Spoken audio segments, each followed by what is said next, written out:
السلام عليكم ورحمة الله تعالى وبركاته. كلنتو عن وناقصن داوديال lahaantiba meel kasto daafaha caalamka aad ka joogtaan. Halkani waa telefishinka caalamiga SRST. Kuna soo dhawaada war wixii waqti xaadirka naga soo gaaray guud ahaan dalka deegaanka iyo caalamka. Qodobada wararka khiyaara ugu doorqoroona waxaa kamid ah madaxweyne Maxamed Cabdullaahi Farmaajo ayaa ka cagajidayay inuu saxiixo sharciga hanti dhawrka qaranka. Maxay tahay sababta uu tagay madaxweynaha dowladda deegaanka Soomaalida Mudane Mustafa Maxamed Cumar Dubbad magaalada Gudi wuxuuna daaranaa socdaalkiisa. Qodobadaas ayaa khiyaaray warka ugu doorqoroon haatan u diyaar garooba qodobadaas iyo kuwa kale faahfaahsan.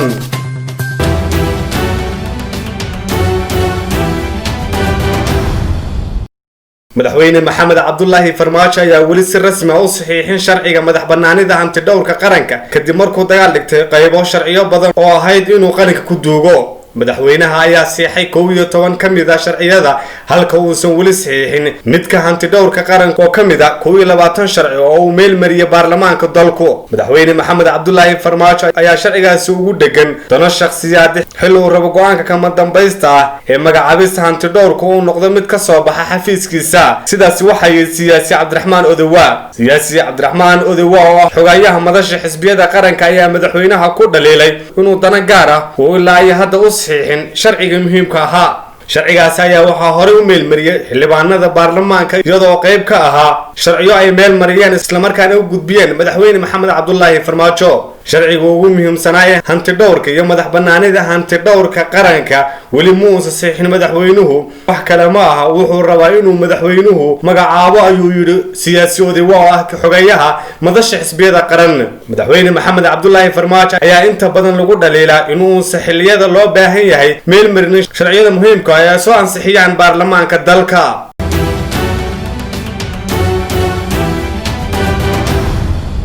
madaxweynaha dowladda deegaanka Soomaalida madaxweyne Mustafa Maxamed Cumar ayaa socdaal ku tagay magaalada Gudi ee caasimadda gobolka Shabeelle. ujeedka socdaalkiisu ahaa inuu halkaas yimaado ra'iisul wasaaraha dalkan Itoobiya Dr. Abiy Ahmed. warar lagu kalsoon yahay ayaa sheegaya inuu ujeedku madaxweynuhu u tagay magaalada Gudi ee caasimadda gobolka Shabeelle ay ahayd inuu halkaas socdaal ku imaan doono ra'iisul wasaaraha dalkan Itoobiya xilli uu dalka Itoobiya ku jiro qalalaasa siyaasadeed aad u fog. haddaba ra'iisul wasaaraha dalkan Itoobiya ayaana imaanin socdaalkii lagu waday inuu ku yimaado magaalada Gudi ee caasimadda gobolka Shabeelle mana cadda ujeedku uu ra'iisul wasaaruhu uga baaqday.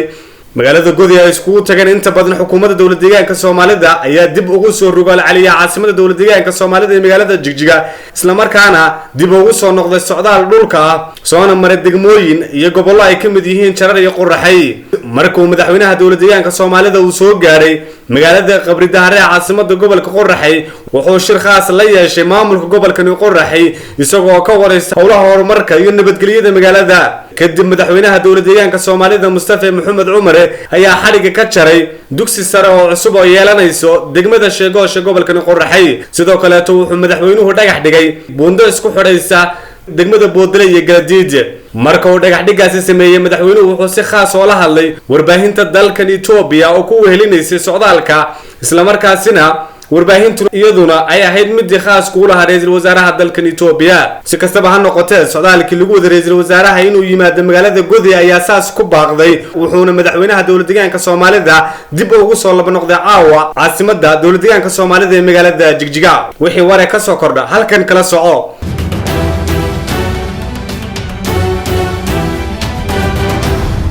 wasiirka hore arrimaha gudaha dalka Cabdiraxmaan Odewa ayaa markii ugu horeysay si faahfaahsan uga hadlay xilka qaadista lama filaanka ahayd ee baarlamaanku ku sameeyeen ra'iisul wasaare Khayre asaga iyo xukuumaddiisa.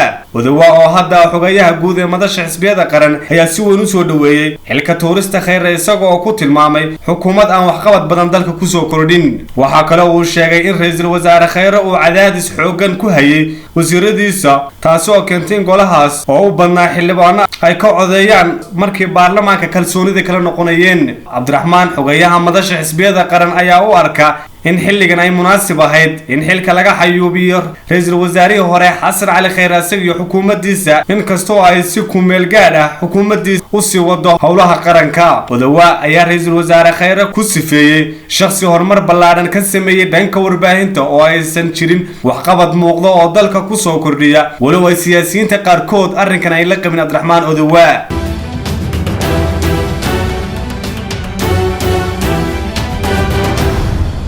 akhyaarta qiimaha iyo qadarinta naga muday qodobkaasi ayaa ugu dambeeyay warkii SRS TV intaan ku kulmi doono warkan warkiisa xiga oo aniga iyo bahda boos ku duumnida sida iyo nabadgeliyo.